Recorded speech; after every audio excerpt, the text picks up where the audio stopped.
you were going to go back home. Yeah, I know. Yeah, I was. No, but yeah, this fight is more important, way more important. So. But they had a delay in the elections over there. Yeah, exactly. Yeah, I know the elections was February 16th. My dad even said just don't go home after the elections because it's gonna be crazy. Yeah. So I'm gonna go maybe end of April or May. No, actually I'm gonna go May, mid-May. So that by that time everything else would have died down, and because it gets dangerous, very dangerous. Would it be dangerous all over the country? Yeah, all over the country. Yeah, definitely. People just come riots, causing chaos. So yeah, I don't want to be involved with that. No. Well, you got a little bit involved with Jacinda Ardern. I seen a write-up about the aftermath of the mosque shooting. Yeah, that was crazy.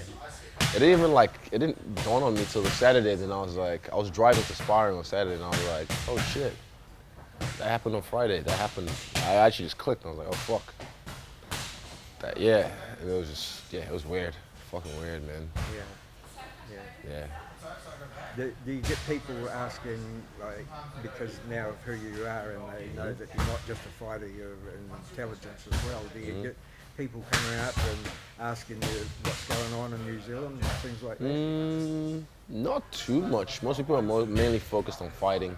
But my friends, for me, I feel like not everyone deserves to know my opinion on things. And for me, I don't feel like I'm anyone, like I need to.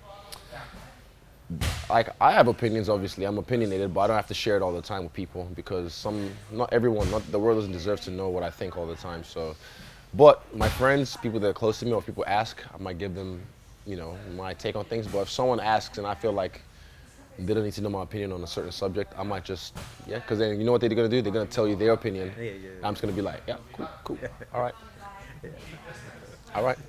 Bye. Yeah. Well, the opinion everybody wants to know, Izzy, is what the Izzy threat meter says about Kelvin Gastelum. I'll give him a 4 out of 10. 4 out of 10 on threat meter because, and look, if someone has to have a 10 out of 10, people say, like, oh, that's too low. I gave Anderson a 6, and for me, that was a big fight. That was like fighting a younger version of myself because of who he was to the younger version of me. So I gave him a 6, but Kelvin, I gave him a 4. And it's for many reasons, but I don't have to disclose that just yet. But yeah, I'll give him a 4 out of 10. Yeah. I always talk to you a little bit about your social media skills. Have you been in contact with him through that, or just? Nah, he's just been. I think he's trying to play this role. He's not letting him play. I'd say he's a nice guy, but also he's just trying to really, really, really ham on that role of the happy-go-lucky good guy. I'm like. Because we were in the elevator on the way to the press conference in our hotels. Yeah, we were going to the elevator, and then like some guy in the hotel said, best of luck in your next fight to me. And I was like, yeah, thanks, man. Don't worry about him. And then like, he's like, come on, man, let's have a good fight. And I'm like, and he's like, why can't we both have a good fight? I'm like, because I'm trying to win. And it's not anything against him personally. It's just like, look, you're trying to fuck me up. I'm going to fuck you up. So. Yeah, this is a game we play. We can't pretend like this is all, badminton or some shit. It's just fighting at the end of the day. So, yeah, it's different when you have the guy, because we're cordial, we're respectful, but at the end of the day, he's gonna try and kick me in the face. He's gonna try and punch me in the face, and I'm gonna do the same.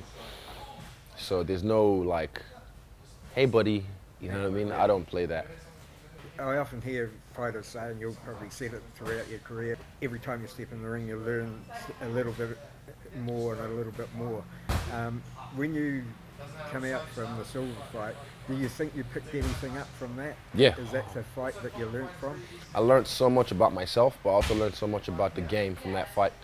And yeah, every single fight, not just physically, but mentally and emotionally and spiritually, I learned something deep about myself from each fight. And I look forward to what I learned from this fight after this. So how's the training been going? It's been good. This has been a sweet camp. I've been ready for 5 rounds 3 weeks ago. I was ready for 5 rounds. So I've got 2 more weeks left.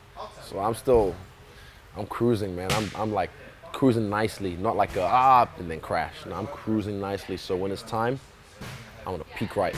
So yeah, I would say my first rodeo. I've done this so many times. My body knows how to peak right when it's time to peak right. So I'm feeling good. I'm really just embracing everything. And this is like the biggest fight of my life, quote unquote, as everyone would say. But for me, my last fight was more important to me than this fight. But it's not saying this is not an important fight. It's a really important fight. And I'm taking it very seriously. And we've done our work. We've been doing our work. So yeah, I'm very confident. Like, it's like a quiet confidence. Like, I just know, all right, I've done the work. Out of my last 5 opponents, 3 of them were southpaws, you know. And the last guy I fought, I feel he's a better southpaw than, or not better, different southpaw than Gastelum. But I think he's a more complicated puzzle to solve than Gastelum. So that's why I gave Gastelum a 4 out of 10. Oh, well, it's good to hear that everything's going good in the camp. Everything's on point, brother. Yes, always. No way. Next time you speak, I'll have a belt around my shoulder, guarantee. Easy. Cool.